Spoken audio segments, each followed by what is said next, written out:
어떤 사람이 믿음으로 사는지 아닌지 알 수 있는 기준이 있다면 그것은 바로 염려를 어떻게 대처하느냐를 보면 알 수 있다는 것입니다. 믿음의 반대말은 불신이 아니라 염려와 근심이라고 이야기할 수 있습니다.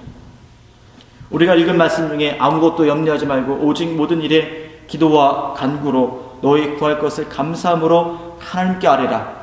그리하면 모든 지각에 뛰어난 하나님의 평강이 그리스도 예수 안에서 너희 마음과 생각을 지키시리라고 말씀하고 있습니다. 우리가 살아가면서 얼마나 많은 문제들과 염려에 시달리고 있습니까?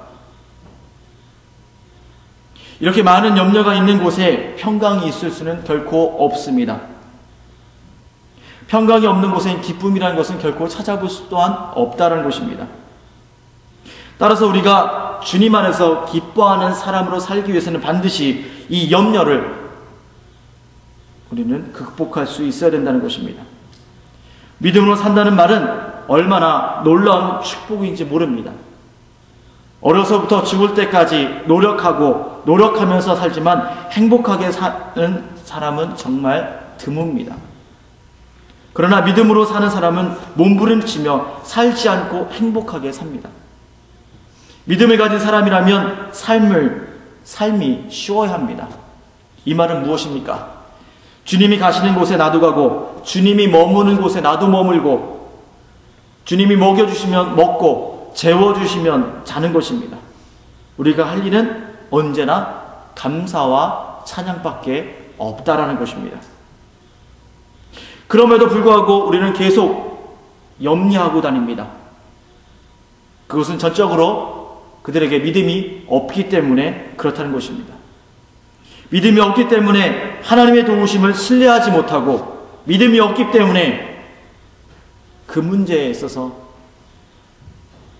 하나님께 맡기기보다도 세상으로부터 그 문제가 해결되기를 바라고 있다는 것입니다. 하나님의 도우심을 철저하게 의지하지 못하고 있다는 것입니다. 이스라엘 백성들의 출애굽 사건을 보시기 바랍니다. 그들은 어떻습니까? 하나님이 함께 하신 것을 보고 듣고 깨닫고 늘 알지만 그들의 모습은 늘 염려와 걱정뿐이었습니다. 하나님께서 모든 것을 채워주시고 함께 하시는데도 그들은 염려하고 걱정하고 불평을 늘어놓았다는 것입니다. 결국은 어떻게 됩니까? 그들은 가나안 땅에 들어가지 못하고 그 후손들이 들어가는 것을 보게 됩니다. 여러분, 우리들의 믿음은 어떻습니까? 전적으로 하나님 앞에 맡기며 그 하나님이 하실 것을 기대하며 우리가 기도하며 나가고 있습니까? 아니면 내가 어떻게든지 그 문제를 해결해 보려고 안간힘을 쓰면서 나가고 있지는 않습니까? 결국엔 하나님 앞에 모든 걸 내어 맡겨야 된다는 것입니다. 그렇다면 하나님이 책임져 주신다는 것입니다. 그것이 바로 믿음이라는 것입니다. 우리가 또한 해야 될 것이 있습니다. 바로 기도하는 것입니다. 기도하기를 힘써야 한다는 것입니다. 항상 기도하고 낙심하지 말아야 할 것이라고 주님께서 말씀하고 있습니다. 은밀한 데 계신 내 아버지께 기도하라. 은밀한 중에 보시는 내 아버지께서 갚으시리라고 말씀하고 있습니다. 기도는 다만 어떤 소원을 아뢰는 것만이 아닙니다. 하나님의 명령에 귀를 기울여 듣는 일이 바로 기도라는 것입니다. 프랭크라는 사람이 이렇게 얘기했습니다. 가장 귀한 기도는 하나님의 말씀을 교환하는 일입니다라고 그가 얘기했습니다. 그리고 기도 가운데 우리에게 가장 중요한 일 하나는 하나님의 대답을 듣는 일입니다라고 그가 이야기했습니다. 여러분, 기도 시간을 통해서 하나님의 대답을 들어본 경험이 있습니까? 위대한 사람들은 규칙적으로 시간을 정해놓고 하나님께 기도했다고 합니다. 감리교 창시자인 요한 웨슬레도 그는 새벽 4시에 일어나서 기도하고 또한 1시간씩 성경을 연구했다고 합니다. 하나님과 특별히 만나는 사람은 시간이 정해져 있다는 것입니다. 하나님과 서로 만나서 말씀의 시간을 정하고 그 약속을 지키는 사람이 바로 하나님이 만날 수 있는 그런 사람이라는 것입니다. 더구나 의인의 간구는 역사하는 힘이 많습니다. 그러므로 우리는 기도해야 한다는 것입니다. 언제나 문제 앞에서 믿고 기도하심으로 큰 기쁨 중에 살아가는 우리들의 모습이 되길 간절히 부탁을 드리겠습니다. 기도만이 살 길입니다. 기도만이 우리가 더욱더 하나님 앞에 올바르게 쓰임받고 올바르게 사용되는 지름길입니다. 더욱 하나님 앞에 기도할 수 있는 저들의 모습이 되길 간절히 부탁을 드리겠습니다.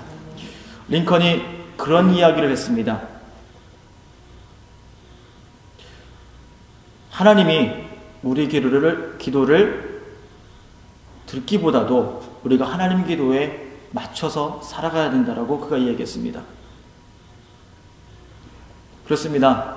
나의 모든 것이 관철될 때까지 울부짖으며 기도하는 것보다 정말 하나님의 뜻이 어디 있는지를 분별하며 내가 그것에 맞춰가는 그런 삶 또한 하나님이 원하시는 기도라고 생각합니다. 우리가 살아가면서 늘 하나님 앞에 더욱더 기도함으로 하나님의 뜻을 알고 하나님께서 우리에게 하시고자 하는 것이 무엇인지를 분별할 수 있는 저와 여러분이 되기를 간절히 부탁을 드리겠습니다. 기도함으로 우리가 새 힘을 얻기 원하고 기도함으로 우리들의 모든 문제가 해결받기를 간절히 부탁을 드리겠습니다. 여러분, 주님께서 오늘 우리에게 말씀하십니다. 기뻐하라. 무엇 때문에 기뻐하지 않습니까? 무엇 때문에 기쁨이 우리 삶에 없습니까? 여러분, 서로 용서하시기 바랍니다. 주 안에서 기뻐하시기 바랍니다. 그렇다면 주님이 우리들 모든 것을 해결해 주실 것입니다. 기도하겠습니다. 좋으신 하나님, 감사합니다. 하나님께서 우리를 사랑해 주시고 붙들어 주셔서 저들 이곳에 보내주시고 하나님의 말씀을 통해서 우리가 나누게 하시면 감사드립니다. 하나님께서 우리에게 늘 기뻐하라고 말씀하시는데 우리가 얼마만큼 기뻐하며 살아가고 있습니까? 주님 안에서 참된 기쁨을 누리며 살고 있습니까? 아니면 세상에서의 참된 기쁨을 누리며 살고 있습니까? 간절히 바라는 것이 있다면 주 안에서의 참된 기쁨을 누리며 살기를 원합니다. 내가 믿음 안에서 내가 선을 베푸는 가운데 주님 기도하는 가운데 내가 참된 기쁨을 만끽하며 살기 원합니다. 주님, 우리 마음 가운데 찾아와 주시고 우리와 함께하여 주시옵소서. 모든 것 감사드리며 예수님 이름으로 기도하였습니다. 아멘.